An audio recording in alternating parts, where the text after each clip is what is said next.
Let me just welcome all of you here today. I'm really honored to be at the Manchester Police Department with Chief Mara, but all of you.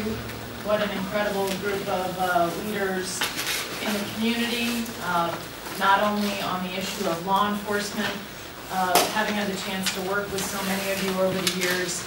I'm very honored to have our Attorney General Foster here, and appreciate his leadership, and really just to bring all of you together here. So what I hope we would do is to just go around the room, that everyone just introduces just real quickly who you are.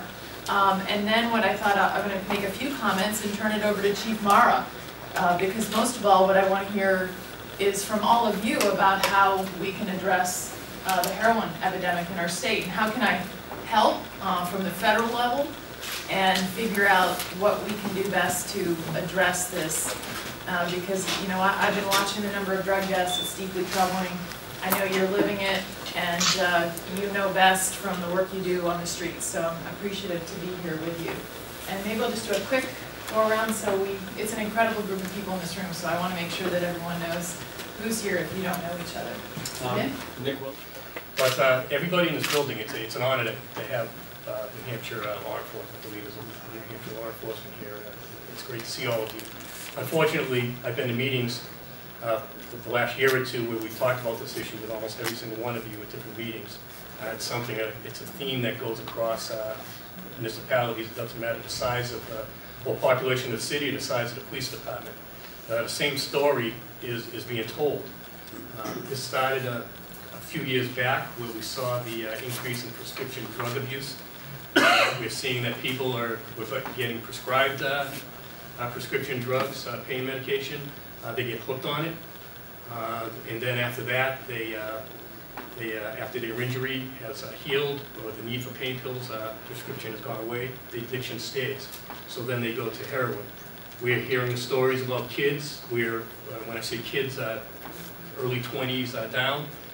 Most of these kids, they'll be at a party if somebody would come up to them and say, "Hey, why don't you try this heroin? Shoot up with this needle." Most kids are going to say no, but we're finding if somebody hands them a pill, they're more than willing to try that, especially after they've had some alcohol. After they get addicted, it becomes a matter of they cannot fuel their addiction because of the price of the pills. Rule of thumb, it's about $1 a milligram. Most pills are being sold at 30, and they cannot afford that, and they take several pills a day.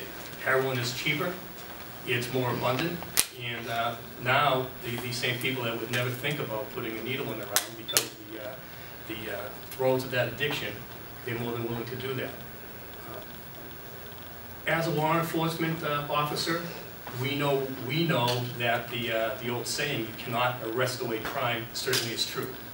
But the problem that we're seeing in New Hampshire, and this goes across the country, especially in this region, you can't arrest away crime, but we do not have the ability to go after the root cause. What we need to start out with, the first thing we need is more education about prescription drugs. The kids need to get it earlier, and we need more treatment. But in the meantime, in my opinion, what law enforcement needs, it's just like when crack cocaine hit up here in Manchester. When it hit in late 80s, early 90s, we got street sweeping. We got support from the federal government in the form of grants. And what we were able to do, we were able to hit the problem hard. That's what we need to do now. I will admit, we cannot just arrest away crime, but we have to get these people off the street because they're committing crimes.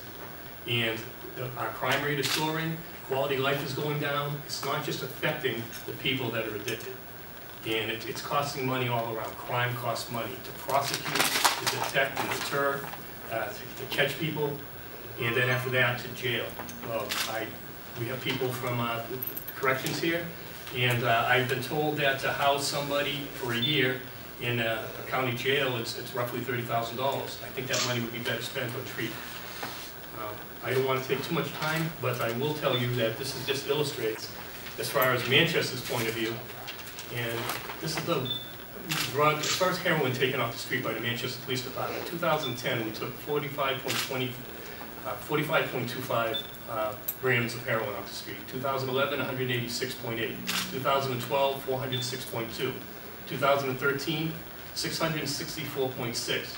And so far, year to date, we have taken 600 grams just year to date, the first quarter, so far. So, as you can see, it is a big problem. And this is what really hits, as far as I'm concerned.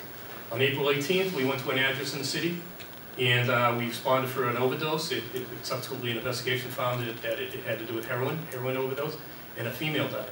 We went back on April 23rd, same address, and this time a male succumbed to a heroin overdose. So that just illustrates just in